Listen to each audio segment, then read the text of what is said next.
Сайн уу Библи? Шүүгчдийн түүх Отны эл. Шүүгчид 3 дугаар бүлэг 7-оос 11-р ишлэл. Израиль ард түмэн Египтээс гарч Синай ууланд хүрэх үед Бурхан Мосегоор дамжуулан тэдэнд 10 хуулийг өгсөн. Бурханаас өөр хэнд ч үйлчилж болохгүй, хиймэл шүтээн хийж болохгүй, тэдгээрт мөргөжч болохгүй гэж хэлсэн.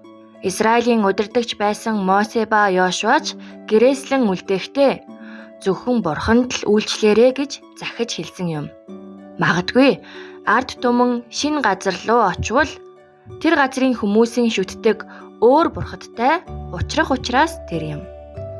Яг л мэдсэн юм шиг Израиль ард түмэн 40 жилийн амаргүй цөлийн амьдралыг дуусгаад Канаан нутагт орох үедээ тэд тэр газарт хүмүүсийн босгосон хуурамч шүтээнүүдийг харж гайхширв.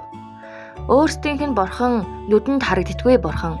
Харин Канаанчуудын шүтдэг бурхад нь нүдэнд харагдаад байгаа учраас ялангуяа Баал, Ашераг шүтдэг хүмүүс Израильчуудад ингэж хэлдэг. Яаж нэг л бурханд итгэж үйлчилдэг байна?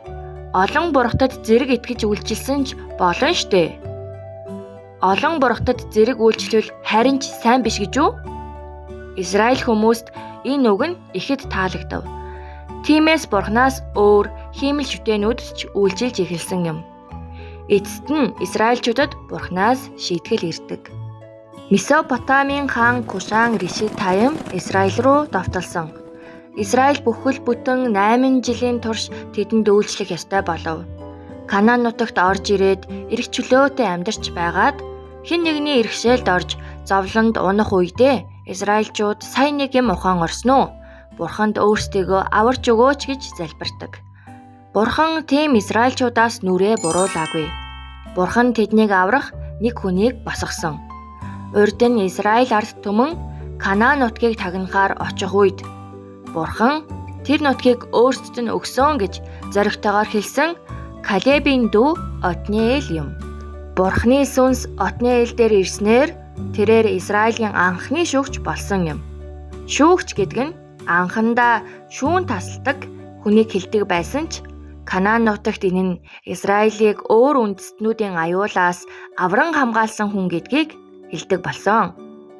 Шүүгч Отниэл бол Бурханы тушаас нь дайнд оролцож Месопотамийн хааныг ялсан юм.